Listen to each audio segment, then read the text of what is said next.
August 12, 1944. Luzon, Japanese POW compound.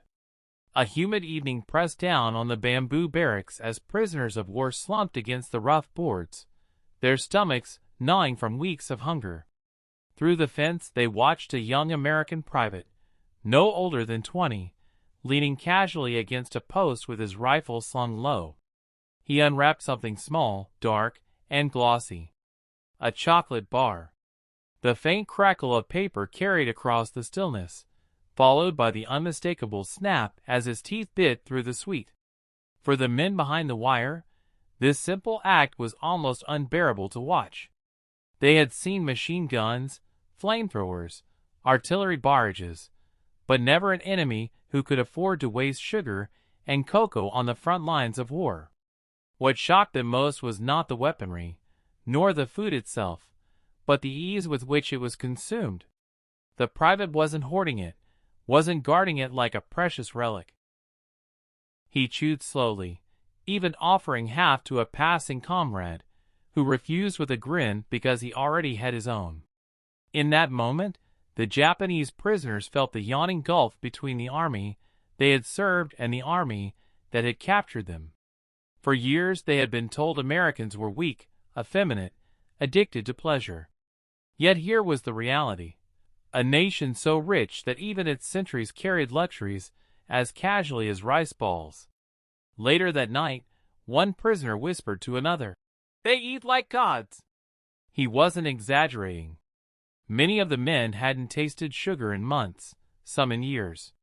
Their own rations before surrender had dwindled to scraps, rice mixed with husks, pickled radish, sometimes weeds boiled into a bitter soup. Now, even as captives, they were confronted with a truth that propaganda had concealed. America's strength did not lie only in tanks and carriers, but in an industrial machine capable of feeding its soldiers with a variety that seemed impossible by Japanese standards. That first sight of chocolate was not merely a small comfort denied, it was a revelation, a symbol. For men raised in a culture where discipline meant suppressing hunger and denying the body, the casual consumption of sweetness by the enemy became a shock more profound than any battlefield defeat. And as the war dragged on, more prisoners would write in their diaries, sketching crude outlines of candy wrappers and chewing gum packs, trying to preserve the memory of the moment they realized just how badly their empire had misjudged the world it had chosen to fight. To understand how such a trivial object could unsettle hardened soldiers, we need to step back into the world they had left behind. A nation that built its war effort not on abundance, but on sacrifice and myth. Tokyo, spring 1941. The banners of rising suns fluttered above the capital as schoolchildren marched in neat rows, clutching wooden rifles. Their teachers told them Japan was self-sufficient, a land blessed with rice, fish, and spirit. Newspapers repeated the same refrain. The nation's destiny lay in discipline, not in indulgence. To most citizens, this was not just policy, it was faith. Luxuries belonged to the weak. Survival meant austerity. By the time Japan plunged into total war, that belief had hardened into propaganda. The Home Ministry declared imported sugar, cocoa, and wheat as unnecessary foreign frills. Instead, citizens were urged to eat millet, sweet potatoes, and chestnuts. Posters showed smiling children holding simple rice bowls, slogans beneath them proclaiming, "Luxury is our enemy." The message was clear. Americans wasted, Japanese endured. For soldiers, the lesson went further. Army manuals praised the Spartan diet of white rice and pickled plums as proof of superiority. Officers insisted that the Japanese stomach was stronger than the Westerners, trained by centuries of simplicity. A diary kept by a conscript in 1942 records his commander scoffing at American supplies. "They must eat chocolate and meat to stand. Our spirit is enough." To question this was to question the empire itself. Yet beneath the rhetoric, cracks were already showing. Japan imported nearly all of its sugar, much of its wheat, and almost every ounce of cocoa. The U.S. embargo of 1941 cut off these flows almost overnight. By the first year of the Pacific War, even urban elites found sweets disappearing from shelves. For the average conscript, the notion of eating a chocolate bar at the front was unimaginable. It belonged to the realm of fantasy. This myth of self-sufficiency served a purpose. It justified conquest. Leaders spoke of the Greater East Asia Co-Prosperity Sphere, promising the empire would secure rice from Indochina, sugar from the Philippines, rubber from Malaya. In theory, every shortage could be solved by expansion. In practice, shipping losses, blockades, and sheer distance strangled the dream. Soldiers starved even as propaganda insisted they were stronger for it. So when those same soldiers fell into captivity and saw their American captors chewing gum or unwrapping chocolate without a second thought, the cognitive dissonance was overwhelming. Everything they had been told about decadence and weakness collapsed before their eyes. And to grasp the scale of that collapse, one must first see what stood on the other side. A United States that had mobilized not just to fight, but to feed and indulge its soldiers as no army in history ever had. Washington, D.C., December 1941. In the first frantic weeks after Pearl Harbor, government officials met not only to discuss tanks and airplanes, but also chocolate. The Quartermaster Corps summoned executives from Hershey, Nestle, Wrigley, and other food giants to a series of closed-door meetings. Their task was unusual yet urgent: to turn the nation's consumer luxuries into weapons of war. What emerged from those conversations was an industrial commitment unlike anything Japan could even imagine. By 1942, America was not just building battleships and bombers. It was producing billions of candy bars, millions of pounds of chewing gum, and oceans of instant coffee for the men overseas. Each K-ration box carried small comforts alongside calories: a 3-ounce chocolate bar, for sticks of gum, a packet of powdered drink. Army planners knew these weren't frivolous extras. They were energy-dense, lightweight, and morale-boosting, precisely what a global army needed. The scale was staggering. Hershey's alone converted entire assembly lines to military chocolate, eventually producing more than 3 billion units during the war. Wrigley pledged its entire gum output to the armed forces. Ads back home showed civilians chewing substitutes, while soldiers abroad received the real thing. In 1943, a single year, American factories shipped over 20 million pounds of cocoa into military supply chains, enough to fuel both the front lines and the Navy convoys that guarded them. For GIs, these items became as routine as rifles. A private in North Africa recalled, "We had more gum than we could chew. Even the packs we didn't touch got passed to kids, to Frenchmen, even to the Tommies who couldn't believe it." In the Pacific, Marines joked that the true measure of American strength was not artillery, but the fact that a soldier could swap a stick of gum for a native's basket of fruit. Against this backdrop, Japanese propaganda about American decadence rang hollow. Here was an enemy who fought with abundance as confidently as with firepower. The ability to field chocolate bars and gum across 2 oceans spoke of an industrial machine that treated logistics not as burden, but as weapon. And to see how that weapon was refined, we need to look closer at the ration system itself, and the peculiar invention that turned chocolate into a survival tool. Newark, New Jersey, April 1937. Years before the United States had even entered the war, Army quartermaster officers walked into the offices of the Hershey Chocolate Corporation with a peculiar request.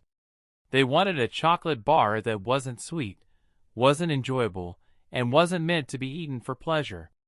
Colonel Paul Logan, who led the project, gave his instructions plainly. It must be compact, weigh 4 ounces, withstand the heat of the tropics, and taste just unpleasant enough that soldiers wouldn't eat it unless they truly needed it. Hershey's chemists obliged, producing a dense block of bitter chocolate that came to be known as the D-ration bar. By the time America entered the war, these bars were being churned out by the millions. Each one packed more than 600 calories into a small brown rectangle, fortified with oat flour, sugar, and a hint of chocolate flavor. The taste was chalky, almost medicinal, but that was the point. They were survival rations, meant to be tucked into a pocket and ignored until starvation loomed. And yet, despite their reputation as Hitler's secret weapon against the U.S. Army, as GIs jokingly called them, the bars served their purpose. Men carried them through the Ardennes, across the deserts of North Africa, and into the steaming jungles of the Pacific. What struck Japanese prisoners most when they later encountered these rations was not the bitterness, but the fact that such an item even existed. The idea of designing a food product solely for emergency nutrition was alien to their military. Japanese soldiers received rice, dried fish, and pickled plums, the same diet their ancestors had carried centuries earlier. There was no experimental science of caloric density, no industrial partner able to flood supply depots with millions of standardized survival bars. The arithmetic revealed the imbalance.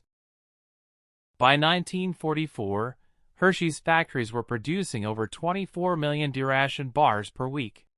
That meant every American soldier in the field could, in theory, receive one emergency bar per day on top of regular meals. In the same period, Japanese shipping losses meant frontline divisions often received less than half their rice allocation. Diaries from Guadalcanal tell of soldiers boiling weeds, lizards, even leather belts to quiet their hunger. Meanwhile, across the battle lines, Americans carried in their pockets a concentrated food brick, disliked, often cursed, but always available. Some GIs swapped them for cigarettes, others gave them to civilians. POW testimony recalls the astonishment. "We saw chocolate that they said was not for eating, but only in case of hunger. Even their emergency food was better than our feast days." To men conditioned to believe that survival meant discipline, the revelation that America treated calories as a logistical equation, solvable by chemistry and mass production, was shattering. The deration bar was soon joined by the more palatable tropical bar, designed to resist melting in jungle climates.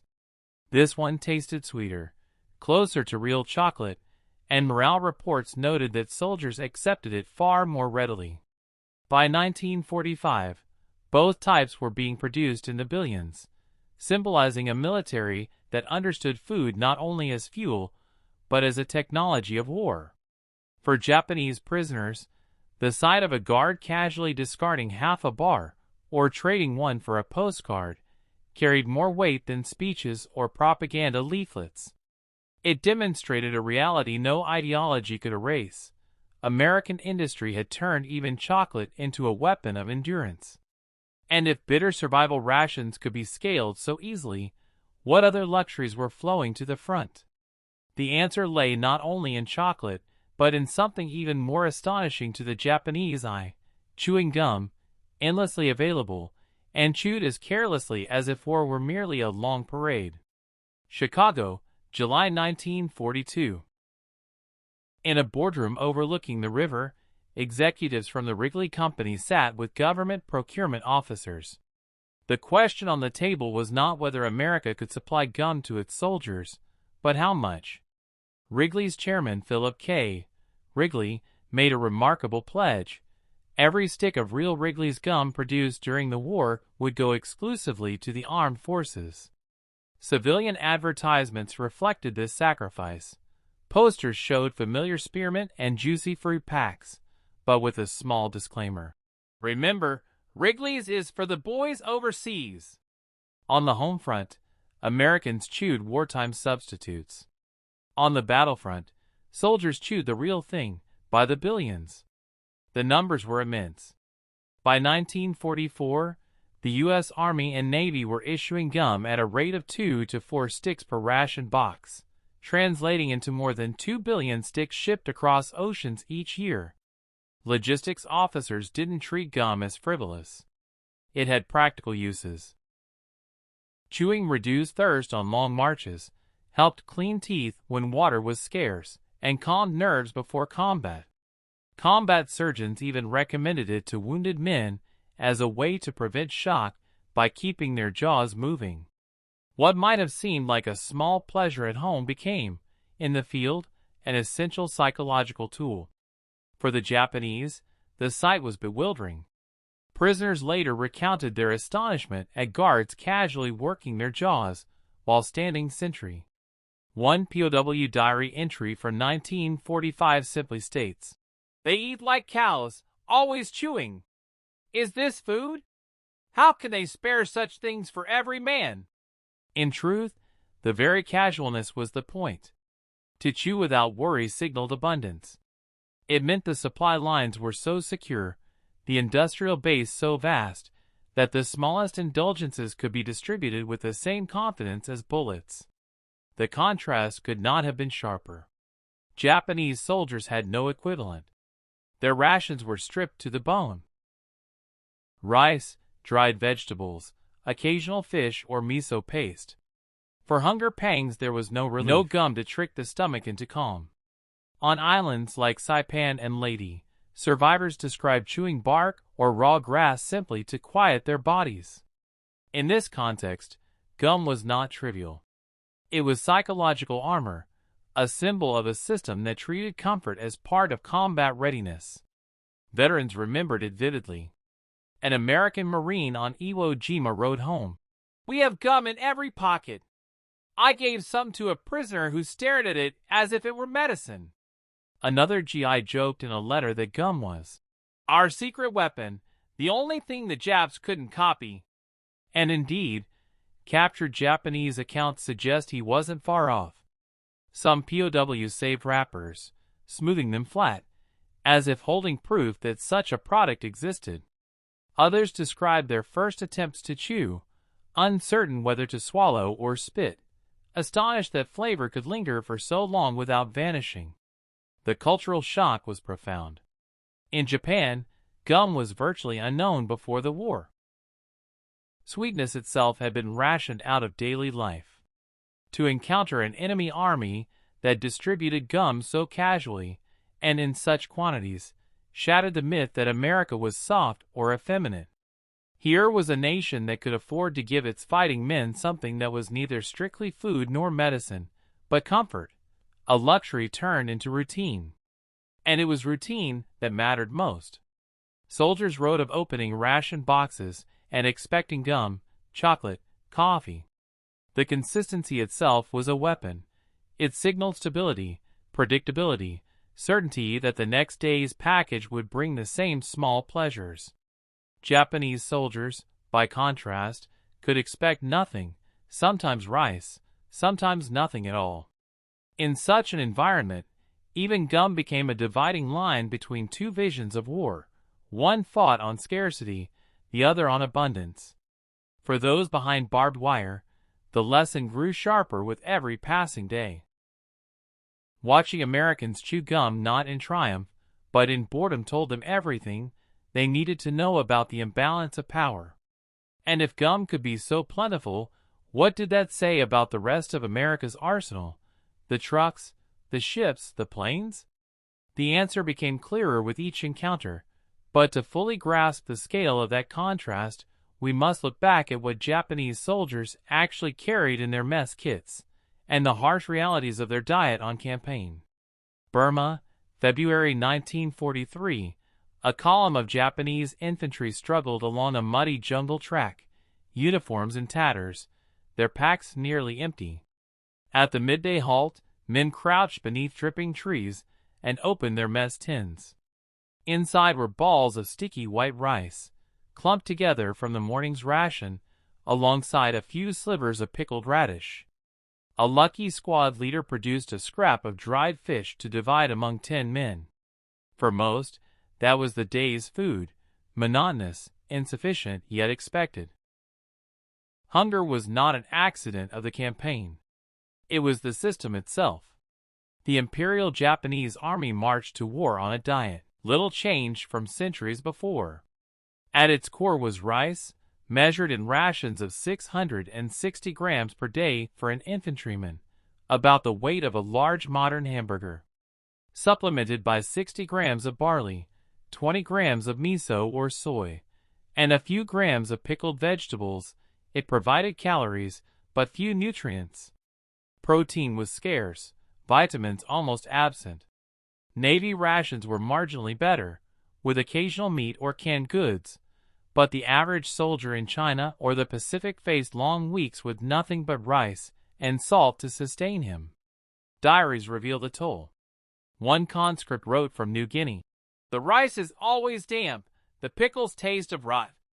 My teeth are loose, my gums bleed." These are classic signs of vitamin deficiency, scurvy, beriberi, pellagra, diseases that returned to armies the industrial West thought it had left behind. By 1944, medical surveys found entire Japanese divisions suffering from malnutrition, so severe that combat effectiveness was halved before the enemy fired a shot. What made the situation catastrophic was logistics. Japan's empire had seized rice-rich regions, Burma, Indochina, the Philippines, but lacked the shipping capacity to move bulk grain to the front. American submarines and carrier strikes decimated convoys, sinking over 60% of Japanese merchant tonnage by 1944. A sack of rice captured on Saipan was more valuable to starving defenders than any crate of ammunition. Soldiers often went days without formal rations, foraging instead for coconuts, roots, or whatever wildlife could be caught. In the Solomon Islands, survivors boiled palm fronds into a bitter green sludge, hoping to fool their stomachs. Compared to this reality, the abundance of American rations was unthinkable. Japanese accounts note with disbelief the U.S. soldiers received canned meat, powdered eggs, canned fruit, even cigarettes as part of their daily issue. POW interrogations recorded astonished comments. "Even the common soldier eats richer than our generals." To men who measured sugar in teaspoons once a month, the idea of chocolate bars handed out casually was incomprehensible. The disparity went beyond calories. Food for Americans was engineered, tested for nutrition, packaged for durability, designed to sustain morale as well as strength. For the Japanese, food remained cultural and symbolic. Rice equaled spirit, the white grain was the essence of the nation. But rice alone could not fuel a modern mechanized war. The result was an army slowly cannibalized by its own rations, weakened long before it ever faced American firepower. By the final year of the conflict, starvation became a weapon in itself. Reports from Lady describe entire units surrendering not from battle wounds, but from collapse, their bodies too frail to resist. Prisoners later admitted that the first taste of American rations after capture, chocolate, gum, canned meat, felt like stepping into another world. One recalled, "The chocolate melted on my tongue. I realized then our defeat was certain. They had food like gods." That moment of revelation, of a global industrial machine capable of feeding every soldier luxuriously while Japan's men chewed weeds, would repeat itself across the Pacific. And it is in those encounters, in the stunned reactions of starving men tasting their enemy's abundance, that the true psychological power of food in war comes into focus. The next chapter opens with precisely such a moment, the capture of taste itself. Lady, October 1944. The morning sun burned through the humidity as Japanese prisoners shuffled into a makeshift holding pen, their bare feet sinking into the wet sand. They had marched for days on half rations, some collapsing along the roadside, others clutching empty tin cans in a futile search for food. And then, as if the war had suddenly shifted from brutality to absurdity, an American corporal reached into his pack and handed out something small, square, and brown. "Chocolate." The prisoners stared.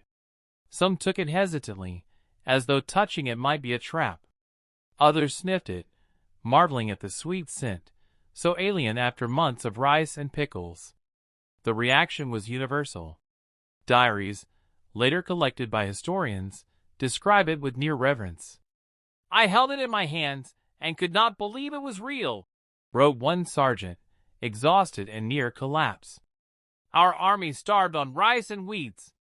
Their soldiers had sweets, even in battle."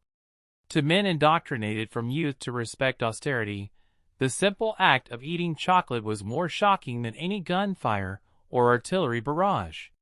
It represented a world of abundance, order, and industrial power they had been trained to deny existed. It was not just chocolate. Gum, canned meat, powdered milk, these rations became objects of fascination. Prisoners cataloged them meticulously, sketching wrappers in their journals, measuring flavors with meticulous care.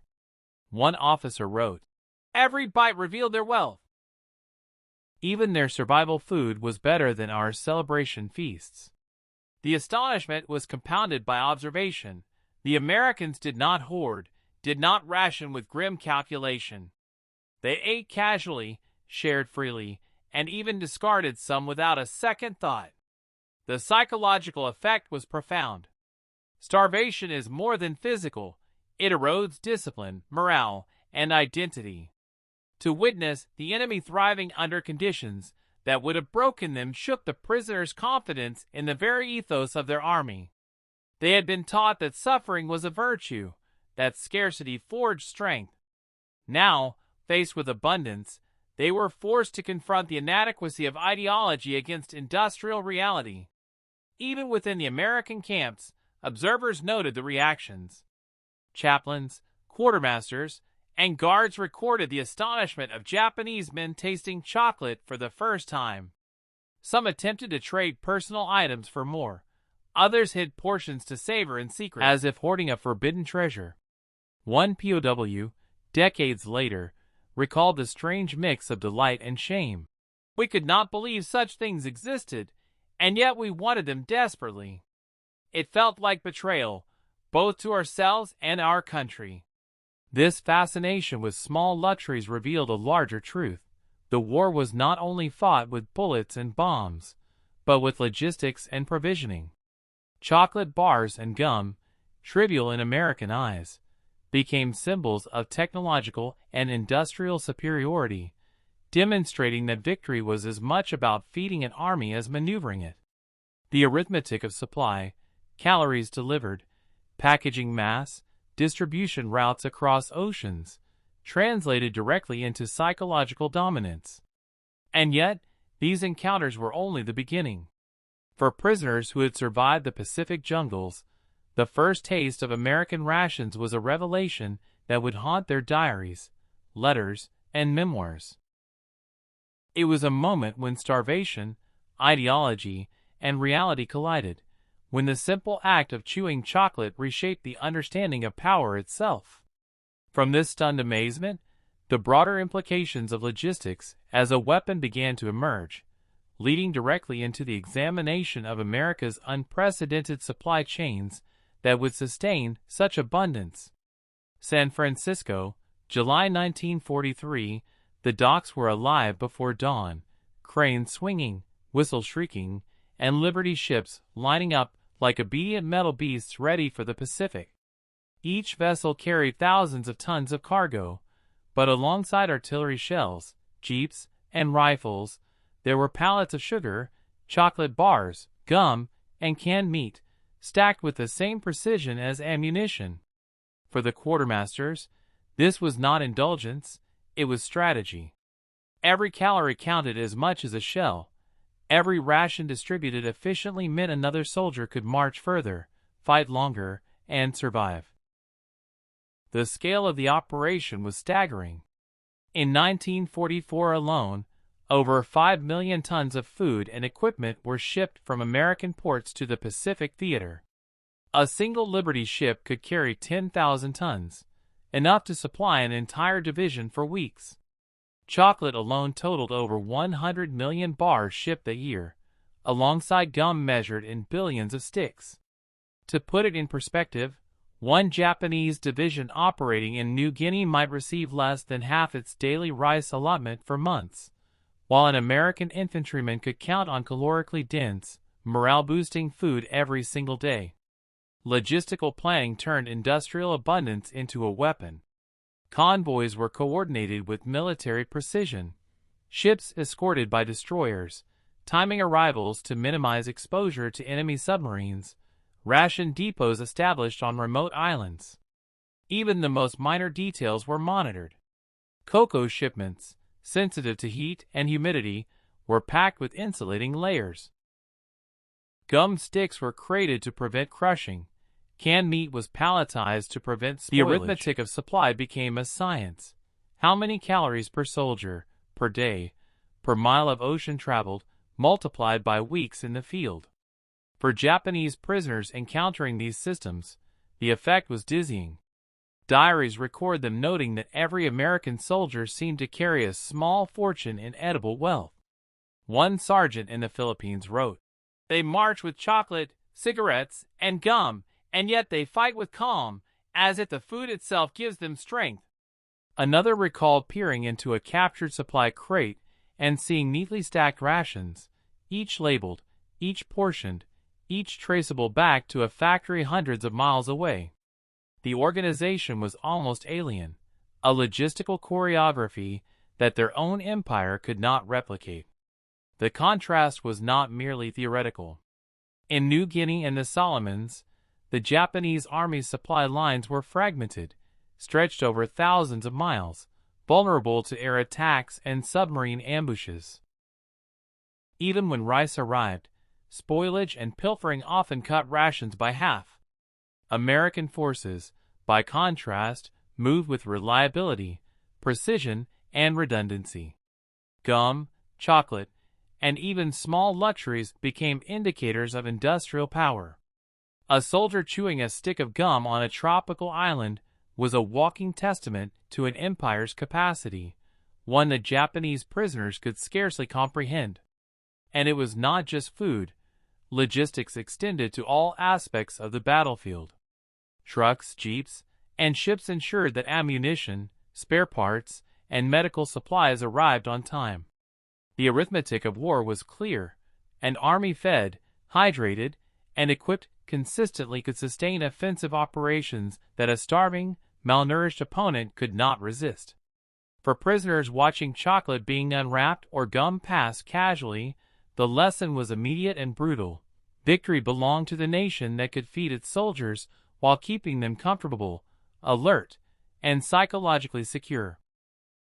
From these ports, convoys, and depots flowed not just calories, but morale, the invisible force that sustained troops in endless heat, mud, and rain. Each Liberty ship carried more than cargo. It carried proof of industrial superiority, a tangible symbol that hunger and scarcity were not universal truths of war. And to understand how this translated into battlefield dominance, we must follow these rations across the Pacific to the islands where the Japanese confronted not just American firepower, but American abundance itself. Guadalcanal, November 1942, the air was thick with humidity and the stench of mud, sweat, and gunpowder. Marines crawled through jungle paths, rifles slung, boots sucking at the soft earth, while overhead the distant drone of Japanese bombers reminded them how close death always was. Amid this chaos, a simple act provided an almost absurd sense of normalcy. A soldier tearing open a ration, unwrapping a chocolate bar, and popping it into his mouth. The sweet melted slowly, its sugar and cocoa an ephemeral luxury in a world of dirt, blood, and exhaustion. Nearby, Japanese prisoners, captured after a failed assault, looked on in disbelief. They could not fathom it. In their world, men marched for days on boiled rice, sometimes flavored with weeds or bark, stomachs hollow, and teeth aching from vitamin deficiency. Here, across a narrow line of earth and barbed wire, enemy soldiers consumed sweets casually, sometimes sharing with comrades, sometimes discarding them carelessly. A captured corporal wrote later in his diary, "Even when they are wet, muddy, and tired, they chew chocolate as though it were a ceremony. It is as if nothing can touch them." To the Japanese, this was not indulgence, it was proof of a system they had never known, one capable of sustaining men at full strength even in the most remote and hostile terrain. The contrast extended beyond chocolate. Marines and Army engineers carried gum, canned meats, powdered eggs, and coffee. They had the luxury of small comforts alongside survival necessities. Diaries recount Japanese prisoners watching Americans sip powdered coffee from small packets, sometimes with a pinch of sugar, while the prisoners themselves scavenged for slivers of dried fish or roots. One sergeant later admitted, "I could not believe how calm they were, even while fighting. Their food gave them a kind of invisible armor." This disparity shaped behavior on the islands. Starving Japanese soldiers grew desperate, morale plummeted, and even minor setbacks became catastrophic. Meanwhile, American troops maintained routines, meals at scheduled times, rations carefully rotated to prevent spoilage, small treats handed out to maintain spirits. Gum was chewed to relieve stress, chocolate eaten slowly to satisfy cravings without waste. Each small act carried operational weight. Logistics and abundance became psychological warfare, silently undermining the enemy even before shots were fired. Across the Pacific, similar scenes repeated. On Saipan, Marines noted that Japanese soldiers paused mid-battle to forage scraps of American rations. On Iwo Jima, captured diaries described men marveling at canned meat, chocolate, and gum, items so foreign they seemed magical. One officer sketched a Hershey bar in his notebook, labeling it, "Wealth we cannot comprehend." The astonishment was less about taste and more about the implication. A nation that could feed its soldiers so well could sustain any operation, any assault, for months at a time. In these micro scenes of the front lines, the strategic importance of abundance became tangible. Food was not merely sustenance, it was morale, psychological leverage, and proof of industrial superiority. Every chocolate bar, every stick of gum, every ration box delivered across thousands of miles of ocean and jungle told a story of American logistical dominance. For the Japanese prisoners, those moments crystallized a bitter truth. They were fighting an enemy who not